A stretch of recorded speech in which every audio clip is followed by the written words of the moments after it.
आज हम भौतिक भूगोल में उपग्रह पढ़ेंगे, जो 4 प्रकार के होते हैं। उपग्रह, ग्रह काय या क्षुद्रग्रह, धूमकेतु या पिच्छ तारे, उल्काएँ या उल्कापिंड। उपग्रह ग्रहों के परिक्रमा करने वाले आकाशीय पिंडों को उपग्रह कहते हैं। बुध, शुक्र तथा यम का कोई उपग्रह ज्ञात नहीं है। पृथ्वी का एक उपग्रह चंद्रमा है। मंगल के 2, बृहस्पति तथा के 16, शनि के 13 तथा वरुण के 6 तथा वरुण के 2 उपग्रह हैं। कुल मिलाकर 31 उपग्रह की खोज की जा चुकी है। ग्रहों की तरह उनके उपग्रह भी अतीत होते हैं तथा उन्हीं की तरह सूर्य के प्रकाशमान होते हैं। इसके बाद दूसरे नंबर में आता है ग्रह काय या क्षुद्रग्रह। 9 प्रमुख ग्रह व उनके 21 उपग्रह के अतिरिक्त सौर परिवार में लोग अपनी संख्या में 1,50,000 से भी अधिक छोटे-छोटे, कुछ बड़े भी बटोलकर के आकाशीय पिंड विशेषकर मंगल या बृहस्पति के बीच है, जो अन्य ग्रहों की भांति स्वतंत्र रूप से सूर्य की परिक्रमा करते हैं। इन्हें क्षुद्र या ग्रहकाय कहते हैं। क्षुद्र ग्रह अन्य ग्रहों के अंग हैं। ग्रहों की रचना के उपरांत उनमें संभवतः विस्फोटन हुआ, जिससे कुछ अंश अलग हो गए और क्षुद्र ग्रह बन गए। मंगल और बृहस्पति के बीच ऐसे अब उन्हीं क्षुद्र ग्रह देखे गए हैं। वे क्षुद्र ग्रह 600 किलोमीटर से अधिक व्यास वाले से लेकर 1 किलोमीटर व्यास वाले तक मिलती है। तीसरे नंबर में धूमकेतु या पिच्छ तारे।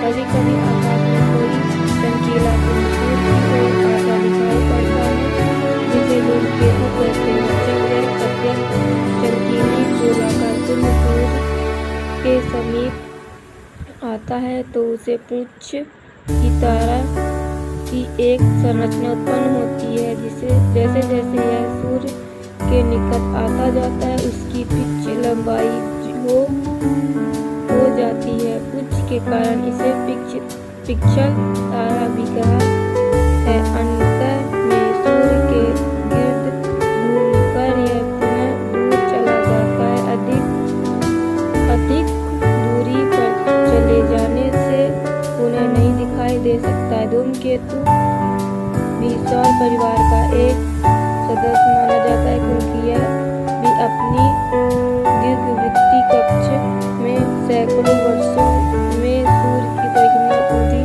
करता है। इसकी पुच्छ का निर्माण दीर्घवृत्तीय कक्ष में तभी होता है जब यह सूर्य के निकट आता है, क्योंकि तब अधिक दूरी के कारण उसके पदार्थ पानी, अमोनिया, बैक्टीरिया आदि के कण आदि गैसीय अवस्था में होते हैं।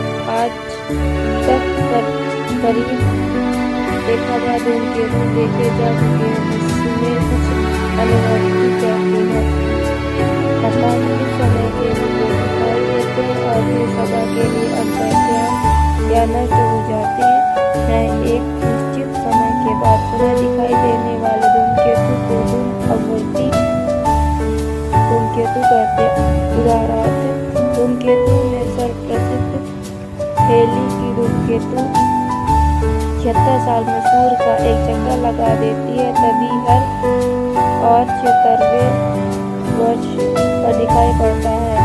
यह 1910 के बाद अभी हाल ही में 1986 में दृष्टिगोचर हुआ था।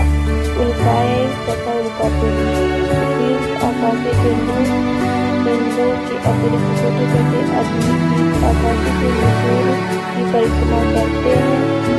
कभी-कभी यह इनसे टूटे हुए खगोलीय पिंड, चट्टान आदि के टुकड़े पृथ्वी के गुरुत्वाकर्षण से खिंचते हुए बड़ी तीव्र गति वायुमंडल में प्रवेश करते हैं, जिससे वायुमंडल घर्षण के कारण अधिक ऊष्मा उत्पन्न होती है और ये पिंड गर्म होकर जल उठते हैं और अतः में गैसों में बदल जाते हैं तथा महीन धूल के रूप में धरती पर आ जाते हैं। वायुमंडल में इनके या चलने के कारण तीव्र प्रकाशन उत्पन्न होता है। ये आकाशीय पिंड जो कभी कभी आकाश में प्रकाश की रेखा या एक तीव्र गति से जाते हुए तारे की तरह दिखाई पड़ते हैं, उल्का कहलाते हैं। साधारण बोलचाल की भाषा में इन्हें तारा टूटना भी कहते हैं, क्योंकि ये अचानक पास से पृथ्वी की तरफ आते हुए देखकर लुप्त हो जाते हैं। लाखों ऐसे उल्काएं पृथ्वी के वायुमंडल में प्रवेश करती है, लेकिन अधिकतर न्यूट्रल तक आने से पहले ही जलकर भस्म हो जाती है।